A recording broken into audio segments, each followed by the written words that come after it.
not want. He maketh me to lie down in green pastures.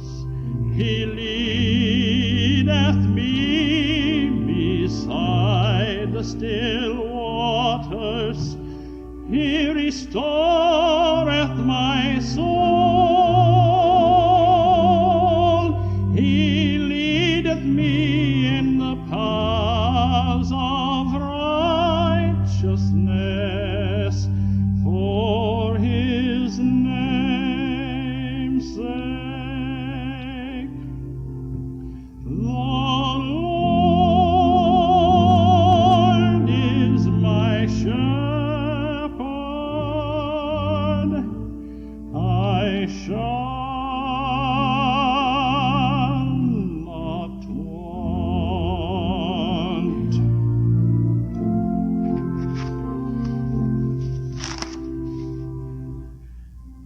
Yea, though I walk through the valley of the shadow of death, I will fear no evil, for thou art with me. Thy rod and thy staff, they comfort me.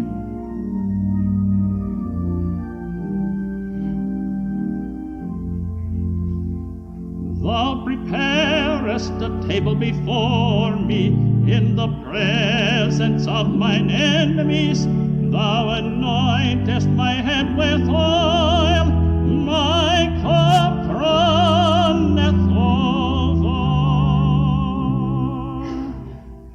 Surely goodness and mercy shall follow me all the days of my life, and I will dwell in the house of the Lord forever,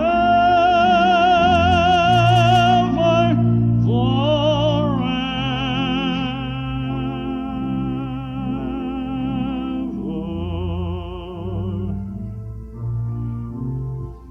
The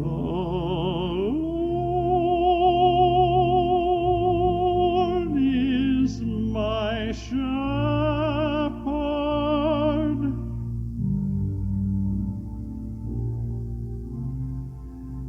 I shall not want.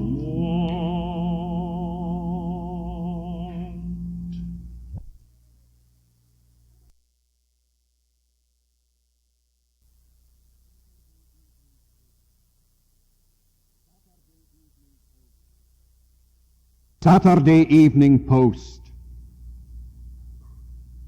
In its last week's issue, reprinted an article from the New York Times detailing an incident which happened recently in the town of Albany, New York. It was late afternoon when a lad 19 years of age crawled to the 12th floor ledge of a downtown hotel. One can readily, of course, understand how soon a crowd gathered. They assembled on the lawn of the state capitol across the street. Soon there came from the crowd, as they watched this uncertain individual, the chant, "Jump, jump, jump." One 10-year-old little girl climbed to the top of a statue and jumped from it and then said, "Mister, this is how you do it." A teenager looked up at the mentally deranged youth and said, "Ah, come on and jump, you're chicken." And another followed him by saying, "What's the matter, fella? Are you yellow?" The young woman turned to some companions and said, "I wish he'd go ahead and get it over with. If he doesn't jump soon, we'll miss the last bus home." And a man in the spectating crowd even offered to take bets. Said he to prospective takers, $5, he doesn't jump. And when it appeared that the lad might edge his way to another side of the hotel, one man disappointedly said to another, "I hope he doesn't jump from over there, 'cause we won't see him when he does it." And finally, by the efforts of the man's 10-year-old nephew, he was persuaded to come down, and to a mental hospital he was taken. But another report other than that in the Saturday Evening Post tells us that as the crowd dispersed, one lady said to a friend of hers, "He made me miss my television show." Now the Saturday Evening Post used this and another incident to illustrate what they term is man's inhumanity to man. And undoubtedly this is illustrative of this feeling. But it seems to me that it pinpoints for us an even greater curse on our national life. To me, it is illustrative of the fact that as a people many are beleaguered and beset by the disease of boredom. Life has become stale, and because it has, people then are seeking and craving excitement. And we are ready to flock to it whenever there is something bizarre that will engender it, whenever there is something fiendish that will feed it. I do not believe I'm very wrong when I say that many people today are bored. Life for them has somehow or other paled. It has lost its luster. Its sheen has gone. And for many people the days are drab, they are dull, they are boring.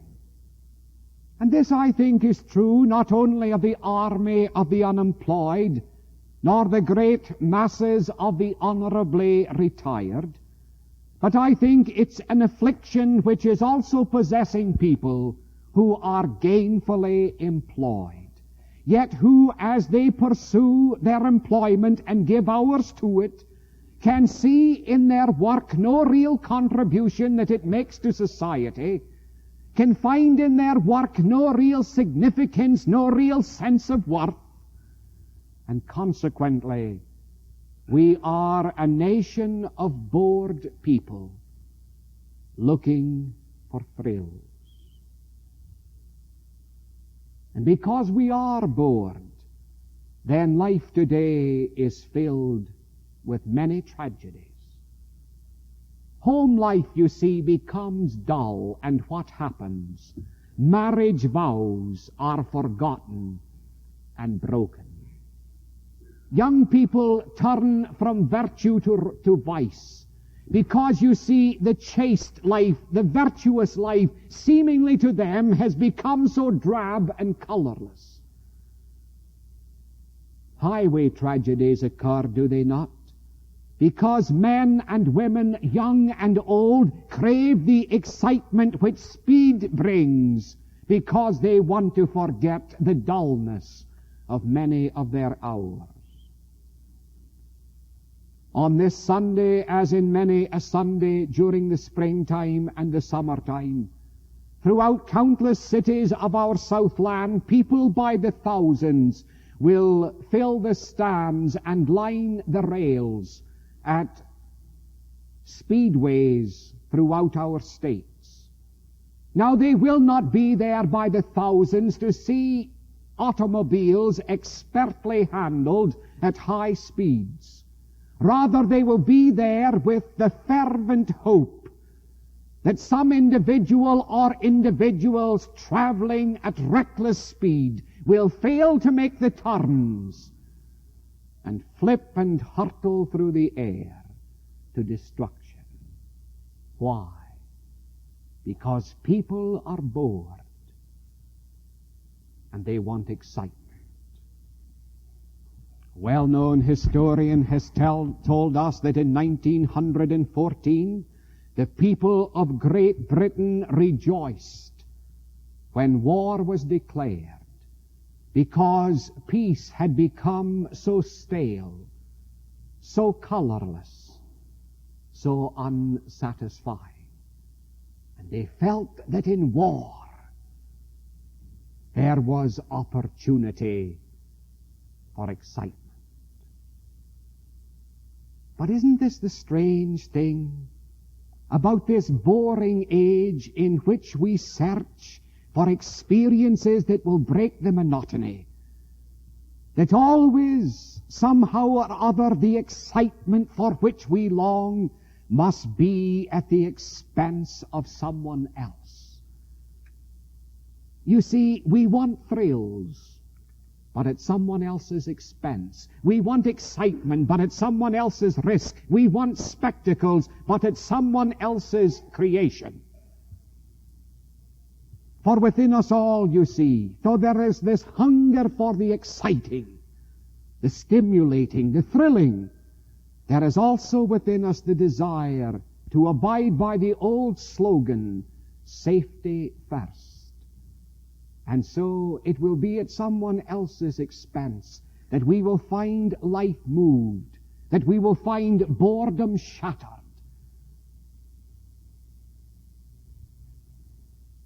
And this is true of lots of us. For there still, yea, even on the part of respectable church people, a great desire to play life safe. It has been distressing to me to hear the number of people who have said that they have not completed their Christian service registration cards because they do not want to commit themselves to any particular interest or task within the church. They're afraid, you see, that if they indicate that that their automobiles might be used, or that they could be teachers, or that they might serve in the dining hall, or in the many, many other avenues of service that are open, that somehow or other the church might just be bold enough today to call you and to say, now, you mark your card as this being an interest. Will you help us? You see, the church is a fellowship of the committed. But in an age of safety first, we are determined that we shall be committed to nothing in particular. And we shall give only when it happens to be convenient. We shall share only when there's nothing else that clamors or calls for our attention at that moment. You see, we want our thrills, but we don't want to participate in the activities which may afford the thrills. But oh, how we like to see other people's lives in danger. Oh, how we rejoice to see others living at risk and peril. That's why, if you'll admit it, some of us still get a thrill to following a fire engine. And you do. And I do. Just so long as we know it's not our house that happens to be on fire. Well, does the Christian religion have anything to say here? Does it have a message for a people who in the main are bored? Well, I think it does. It isn't a complete answer to man's boredom, but I think in part it could help. And it speaks particularly to those of us who are Christians. Now, I'm not insinuating that all of you are bored with life. You aren't. But many a Christian is. While on the other hand, many a sinner is finding a far greater thrill in life today than you are, or I am. Well, this I think Christianity has to say. That if there's anything to Christianity at all, it is this. It is an invitation to adventure with God. It isn't an invitation to a complacent, safety-first life. But it is, I think, an invitation to adventure. And in whose adventures people may find thrills and excitement. You see, when Christ summoned the disciples, He made it plain to them that theirs was to be an adventure of witnessing. For He reminded them that a day was coming, when they shall deliver you up to councils, and in the synagogues ye shall be beaten, and ye shall be brought before kings and rulers for my sake, because they were going forth to witness. They before the tribunals of justice would be called to explain. It was to be an adventure in giving. For He was to say to them and to say to those who would be in the kingdom, lay not up for yourselves treasures on earth, where moth and rust doth corrupt, but lay up for yourselves treasures in heaven. And yet how many have yet to find the thrill of laying up treasure in heaven, while we only know the dullness of laying up treasure on earth? It was to be an adventure in missions, was it not? Think what He said to men who in the main had spent their lives in the region of the Sea of Galilee, who hadn't gone very far beyond that particular section. Yet He said to them, even as He was taken from their midst, He said, what, ye shall be my disciples in Jerusalem and Judea and Samaria, and unto the uttermost parts of the earth. And it was to be to them an adventure in living. For He said, what, except your righteousness shall exceed the righteousness of the scribes and the Pharisees, ye shall in no wise enter into the kingdom of heaven. And those men were later to know that it was because Christ determined to live a righteous life that exceeded the righteousness of the scribes and Pharisees, that He was ultimately to be nailed to the cross. And they too were wise enough to discern that were they to follow His pattern, were they later to heed His words, I have given ye an example, go and do thou likewise, then Calvary's cross or its equivalent would ultimately be theirs. They found in it a thrill. They found in it excitement. I do not think we can ever say that for the early disciples life was boring or dull. Remember in 1830, Benjamin Constant, the French philosopher, received a note from some friends in Paris who were then endeavoring to plant and to foster the seeds of revolution. It was a brief note, and it said this: a terrible game is being played. Our heads are in danger. Come and add yours. A terrible game is being played. Our heads are in danger. Come and add yours. And was not this essentially something that Christ said to those whom He called to go forth with Him in the adventure of the faith? A terrible game is being played, and your heads will be in danger. And we are asking you. We're asking you to give yours, if need be. Now, as to this kind of adventuresome life that Jesus Christ is still calling us today. But the tragedy is we have lost, have we not, the sense of excitement that it offers. For to me, there's something paradoxical about excitement. Someone has said that excitement is a byproduct. It isn't. In part it is. But you see, I think to know the excitement in something, to know the excitement of a certain way of life, first of all, you have to be excited enough to follow it. And if you don't get excited enough to pursue hard after it, then you never discover the excitement that's in it.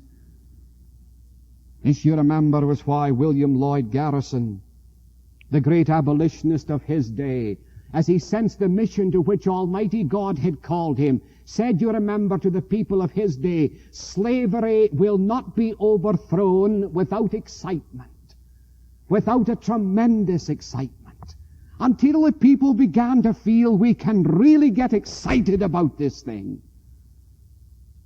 Only then was it to be destroyed. And only after people became excited about it and said, this thing must go, did it go. So you and I have to recover the dead rapture of our days and still believe that in the Christian life